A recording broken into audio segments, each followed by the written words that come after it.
Sir जय Hind. Major Mohammad Ali Shah sir, जय हिंद। बहुत बहुत शुक्रिया समय देने के लिए। Thank you sir. जय Hind Rajesh ji. Thank you sir, आपने समय दिया, शुक्रिया इसके लिए। दरअसल असम राइफल को लेकर मैंने आपके साथ बातचीत करनी थी। तमाम मुद्दों पर बातचीत हम करते हैं। केवल मुद्दा आता है कि असम राइफल एमओडी एमएचए के बीच में फंसी हुई है और ड्यूअल कमांड से छुटकारा जो है असम राइफल के जवान चाहते हैं। हालांकि पूरा मामला अभी कोर्ट में है, दिल्ली हाई कोर्ट में है, बाद में हो सकता है सुप्रीम कोर्ट में जाए। लेकिन एक चर्चा बहुत तेज इस वक्त चल रही है कि अग्निवीर स्कीम जो है वो असम राइफल में भी लागू हो सकती है। यानी कि जो 60 साल की एक बार भर्ती हो जाओ, 60 साल तक नौकरी करो, वो कंसेप्ट खत्म करके अब 4 साल पहले नौकरी करो, असम राइफल के हिसाब से फिट पाएंगे तो रहोगे, नहीं तो बाहर आ जाओगे। कितनी पॉसिबिलिटीज की देख रहे हैं? क्या ये अफवाहें हैं या वाकई में सच है?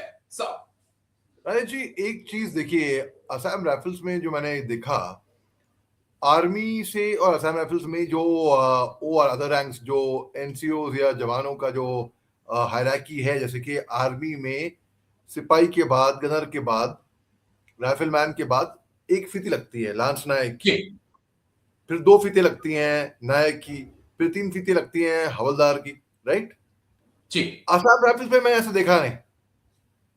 आप एज ए राइफलमैन आए, उसके बाद सालों के बाद डायरेक्टली आपको 3 फीते ही लगती हैं ओके। हवलदार की। कोई लांस पहले और नायक दूसरी फीती नहीं है ना, कोई लांस नायक और नायक की रैंक कोई फीती में देखी ही नहीं, असम राइफल्स में थी नहीं। अब क्या हो गया होगा, I don't know. I think वही है, सेम स्ट्रक्चर। मेरे टाइम पे तो यही था, आप राइफलमैन और उसके बाद डायरेक्टली हवलदार। तो जो बात हो रही है कि अगर अग्निवीर असम राइफल्स में आ सकता है क्या, मुझे तो इसकी पॉसिबिलिटी बहुत कम लग रही है। मुझे तो लग नहीं रहा कि असम राइफल्स के अंदर ऐसा अग्निवीर, क्योंकि आप अगर राइफलमैन होके उसके बाद अगर आपको ranking is there no lance Naik और नायक है ही नहीं, जो कि आर्मी में है, असम राइफल्स में नहीं है, मैं देखा नहीं ऐसा। तो असम राइफल जो कि पूरा टाइम वक्त फील्ड में गुजारती है, नॉर्थ ईस्ट के अंदर खास तौर से। हालांकि ऐसी बात है कि जम्मू कश्मीर में भी मेरी पलटन ने खुद वहां पर सर्विस करी, बड़े अच्छे गारंटी अवार्ड भी मिले वहां पर। और पवन में श्रीलंका में भी सर्व करके आई थी मेरी पलटन। 26 असम राइफल्स की बात कर रहा हूँ, अव्वल दर्जे की पलटन मानी जाती है। हालांकि सारी असम राइफल्स की पलटनें अव्वल दर्जे की हैं। मैं थोड़ा बिट अबाउट, मैं बहुत पकड़ लेता हूँ अपने राइफल्स में।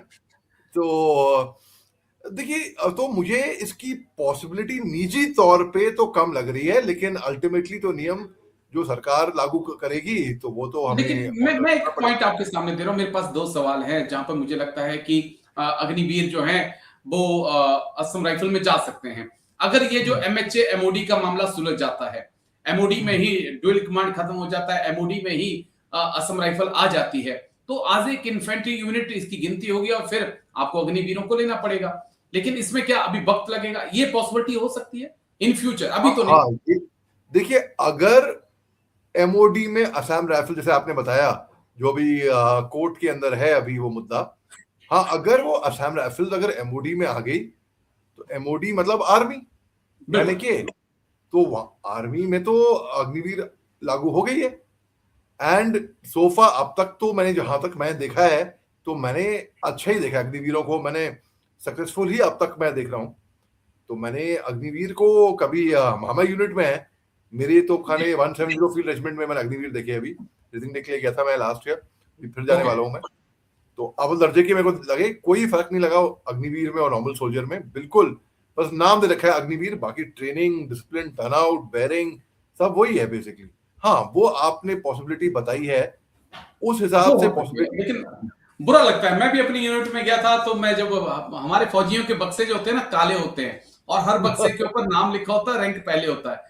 तो जहां पर पहले होता था कि OPR, TA, surveyor, gunner, DMT, वहां पर एक नया नाम जुड़ चुका है अग्निवीर। तो वो थोड़ा सा अलग लगता है, वो एक ऐसा फर्क सा महसूस होता है। लेकिन एक पॉइंट और जिस पे मुझे लगा कि बात होनी चाहिए, जहां पे मुझे लगता है कि अग्निवीरों की एंट्री असम राइफल में हो सकती है। 4 साल बाद पहला बैच आउट हो रहा है सर सितंबर में।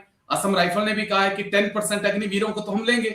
तो हमारे अग्निवीर भाई तो जाएंगे ही असम राइफल में, चाहे वो परमानेंट होकर फिर वहां पर रहे। हाँ, ये पॉसिबिलिटी अगर कोर्ट की तरफ से और अगर सरकार बोलती है कि असम राइफल एमओडी में, तो ये पॉसिबिलिटी, मैं नहीं कह रहा ऐसा होगा कि नहीं होगा। ये जो बैच आ रहा है ना सर, पहला बैच जो आउट आएगा अभी, तो असम राइफल ने भी मुझे याद है कि कहा है कि जो अग्निवीर बाहर आएंगे 4 साल बाद, जो परमानेंट नहीं होंगे उनको हम लेंगे, 10% को हम लेंगे, और शायद 2-2,500 वैकेंसी असम राइफल में खाली भी रखी गई है। जी, बीएसएस ने भी बोला है, कई सारे पैरामिलिट्री ने बोला है कि जी। हम अग्निवीर का जो बैच जो बाहर आएगा उनको लेंगे। तो जी हाँ, ये वक्त बताएगा, देखते हैं कि कितना, मगर वो ट्रेन सोल्जर होंगे। मैं हालांकि ये रॉन्ग एग्जांपल है, मगर फिर भी आपको देता हूं क्योंकि असम राइफल्स की बात आई।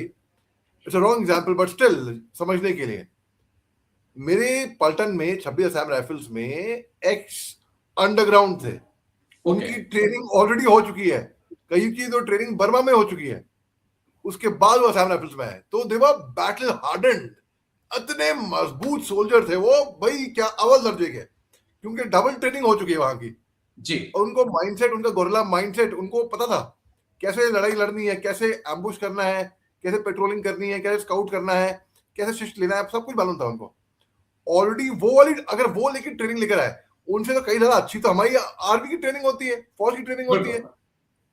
तो जब आर्मी की ट्रेनिंग लेकर कोई अगर पैरामिलिट्री में साइड स्टेप होता है, तो आप समझ सकते हैं किस अव्वल दर्जे का वो सोल्जर होगा, वो आर्मी होगा, उसकी खून में होगी सोल्जरिंग बेसिकली। तो जी हाँ, फायदेमंद है ये अग्निवीर और को। मैं अगर आपसे पूछना चाहूं कि जो अग्निवीर हैं, जिसे आर्मी की लाइफ जीनी है इसलिए वो आर्मी में गया, अगर वो बाहर आता है उसके सामने 3-4 ऑप्शन रख दिए जाएं, CISF, CRPF, BSF, Assam rifle, क्या उसे चूज करना चाहिए मिलिट्री लाइफ जीने के लिए? असम राइफल्स, कोई शक की बात नहीं है, Assam rifles is no different from the army basically. मैं बीएसएफ की कम से कम, बीएसएफ भी बड़ी अच्छी फोर्स है, लेकिन वर्दी खाकी होगी, यहां पर तो मालूम ही नहीं पड़ेगा बिल्कुल।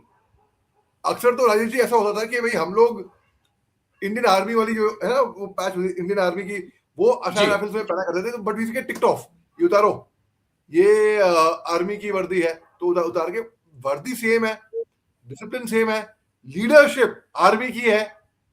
तो बेसिकली असम राइफल्स अव्वल दर्जे की, आई एम हाईली इम्प्रेस्ड यार। असम राइफल्स का तो जवाब ही नहीं है राजेश जी, कोई तोड़ नहीं है असम राइफल्स का। हाँ, लेकिन बड़ा इंटरेस्टिंग होगा देखना, क्योंकि ज्यादा वक्त बचा नहीं है, अभी जवान बाहर आने वाले भी हैं और चीज को लेकर चर्चाएं बहुत तेज हैं कि आने वाले वक्त में असम राइफल में भी अग्निवीर आ सकते हैं। लेकिन आपने कहा कि